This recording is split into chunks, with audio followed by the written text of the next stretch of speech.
open to the truths and the real activities around you, you start to recognize these little little institutions that have been put into place for us to keep us enslaved and entrapped in certain paradigms and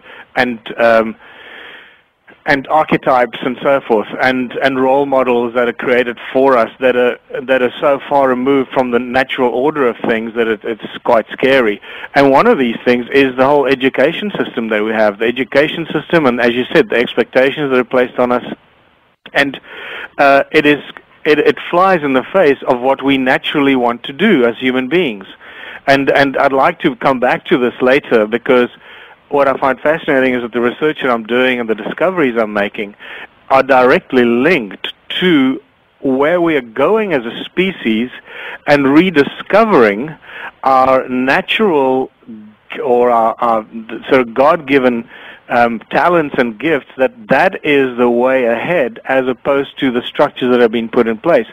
And what I'm finding is that relearning this, or the vanished civilizations of Southern Africa that I'm finding interesting clues in those civilizations, what they left behind, from what we can start to learn how to move ahead as a society today. And it's a really interesting, strange twist of events that has brought us here. And the fact that we are forced into go and get a career, go and study something, get a good career, get a good education so you can get yourself a good job and a good career. Right. Those are the boxes that the institutions that control us have created for us, because they don't want us to get out of those boxes. Absolutely, and that's where I used to be, not anymore. But recently I had a conversation with Michael Cremo. He was supposed to conduct a presentation, I don't remember if it was in Russia or in Europe, speaking of academia. At any rate, the university canceled his presentation after they found out what he was going to be talking about. Well, the students and some professors were so upset that they set up an alternate location outside of the university where double the people showed up. I guess because now they were more curious to know what he was going to be covering. It's always academia. Have you gone through a similar situation? Oh, you have no idea. I mean, the academics in South Africa refuse to talk to me.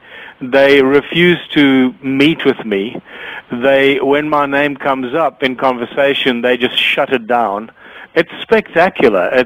There are, however, a few that have just recently come out and emailed me and said they're very interested in my work and the research, and strangely enough, they come from slightly different areas. The one email I got is from the head of Arabic religious studies at the University of South Africa, who's asked me to come and do a presentation to his department, and he wants to invite all the archaeologists and historians, because he says, well, his email to me said that what he's reading in my work is very much in line with the Arabic historic studies.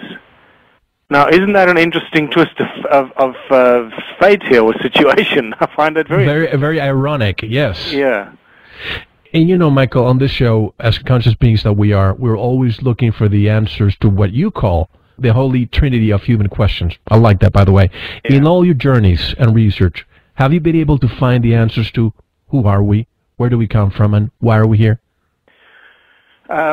No, I don't think too many people have found those answers, if any. I think we have a lot of interesting clues that point us in some very interesting and ever increasingly exciting directions, because I believe these questions are slowly but surely being answered with the rapid rise of consciousness. And as more and more people like you and me and many others are exploring these and are opening themselves to receiving information through the cosmic database, if you want to call it that, which is being downloaded by millions of people every day and waking up to new realities. As we move forward and get more of this information, I think we're getting closer and closer to some very interesting answers: who we are, where we come from, and why we're here. But within those three questions, what I call the great human puzzle, are a multitude of other you know, other questions that lie hidden beneath those three main ones. And the first thing that I always remind people of is that the history of our planet is a lot stranger than we could ever possibly imagine. And I mean, no one describes it better than Michael Cremo in his work and his research, you know. Mm-hmm. And what I'm finding and discovering is certainly adding a whole lot to that body of evidence. And then you've got phenomenal people like Klaus Donner, whose artifact collection and work is presenting a whole new paradigm on the history on this planet. And when I say the history of this planet is a lot stranger than most people realize, I'm not just talking about the history of the human beings. I'm talking about other beings of a similar shape but different sizes that have lived on this planet, from tiny creatures that are humanoid-like to giants that are 7.5 meters tall that have walked on this planet. The evidences are all around us and goes back millions and millions of years, and not just a few 100,000 years where the Homo sapiens suddenly seem to appear on this planet.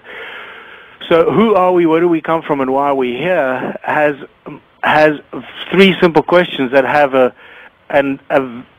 very deep and a many layered answer, and a fascinating study to be involved in.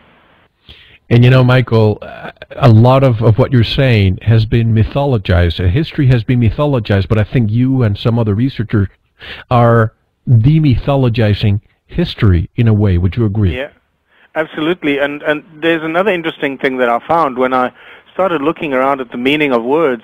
I found in a few sources that refer to the word mythology in Greek, mythos, that comes from the Greek mythos, a very interesting definition, which has nothing to do with imaginary or fairy tale, but actually is defined as stories and legends, historic events that are sworn to be accurate and true by priests and kings.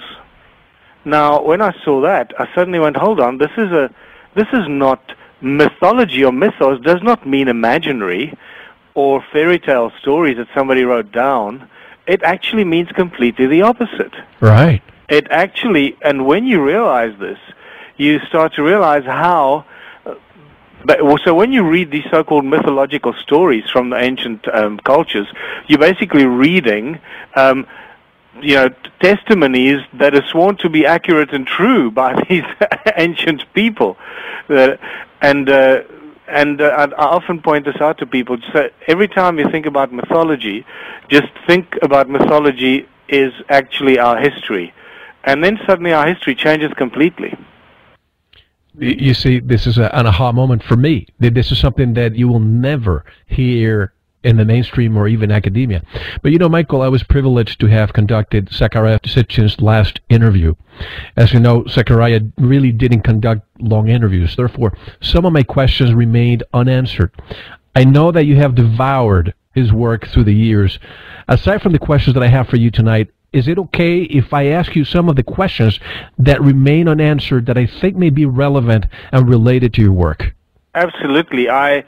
You're quite right. I have devoured Sitchin's work, and I'm deeply saddened that he's not here for various reasons. But one of the main reasons is that what I am finding, and is pretty much the physical evidence that Zecharia had been writing about for most of his life, that was unsubstantiated. And as you know, he had received a lot of flack and detractions from a lot of academics and other individuals, because he wasn't really able to support a lot of that writing and the translations.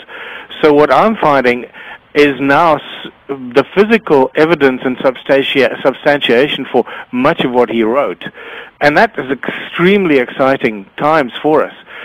The sadness is that I believe if he was alive, he would have been able to look at the physical evidence and the materials and the tools and artifacts and the ruins that I'm finding and exploring, and he would have been able to identify things a lot quicker than I am. and put two and two together, and that's the most exciting thing. And I'll give you one simple example. In one of his translations, there's a beautiful, there's a reference to Inanna and Dumuzi, and how Inanna takes Dumuzi to the deep Abzu. First, then you got to also ask yourself, well, where is the Abzu? What is the Abzu? And clearly the Abzu is where the gold came from that's referred to all the time. So now we got to reverse engineer this thing and ask ourselves, okay, where did the gold come from? Because if we can find where all the gold came from, then that must surely be the Abzu. So by reverse, interpreting this information, finding the gold and realizing that the Abzu is in southern Africa, and I'd like to come back to that in more detail. And then when you read these passages like Inanna took Dumuzi's body to the deep Abzu, where she buried him on the edge of a cliff in the land of the black people, and you read stuff like that, you go, okay, hold on, this is very important stuff, because we've got what I believe to be Dumuzi's grave right there. And then there's another passage that the translation. Now, the reason I'm saying this to you, because when Sitchin was translating this stuff and writing this, he had no idea that we'll be finding these places, several decades later. So it's forensic history, basically. Exactly. And for me, one of the exciting ones is the reference to what I originally called Adam's calendar, the calendar site that is very sacred with the African shaman and African wise men and knowledge keepers of indigenous knowledge, people like Credo Mutwa and many others like him. Obviously, a lot of people know about Credo Mutwa, but he's not the only one. There are many other wise shaman and sangomas and medicine men and African indigenous knowledge keepers that have as much knowledge as Credo, but they just don't go out and write books about it. So absolutely. And then there's a beautiful translation about Adam's calendar, and Johann Heine is the guy that, thank God for Johann, because he found or rediscovered Adam's calendar in 2003 through a fluke of accidents, or flying over it, or yeah, he flew over it. An aeroplane crashed. One of his pilots. He's involved in firefighting, forestry firefighting, and one of his pilots went down, and they went looking for the pilot who was hanging on the edge of a cliff. Survived the crash, and as they were flying, looking at the scene, he saw this circular arrangement of monoliths coming, right on the edge of the cliff, and he said to himself, hold on, that is not a natural rock formation. Right. And he came back the next day and started measuring it and analyzing it, realized that it's aligned with the solstices, equinoxes, sunrises, and etc. And then 5 years later, after exhaustively going to our friends at universities and the academics, they kept on telling him that he's an idiot, leave us alone. Then he met me. Is that right? Huh, that's interesting. That if it's obvious that it's not a natural formation, why would academia shun him this way? It's just because immediately the age comes in and plays a trip mechanism for the mainstream academia, because the age automatically tells you that this comes from a prehistoric and ancient time, that nothing should have been there. Right. Because that's what they teach in the history books. They tell us that Southern Africa was a sparsely populated and a continent before 1,000 years ago. Nothing much was going on there. But so I just want to come back to this passage in the Sumerian tablets and how it links to Zecharia Sitchin. And this is the beautiful thing when you read his work and you've been exposed to the ancient ruins in Southern Africa. The more you go and walk the mountains and pick up artifacts and study them from all kinds of perspectives and try and keep an open and a scientific approach to it, as well as a metaphysical approach, because this thing has to be studied from every possible angle. If you exclude any possible information, no matter how strange that information may be, you will be denying yourself from finding the truth. So there's this translation that says that 40 Shar, after arriving on Earth, Enki built himself a special place of observing in the deep Abzu on the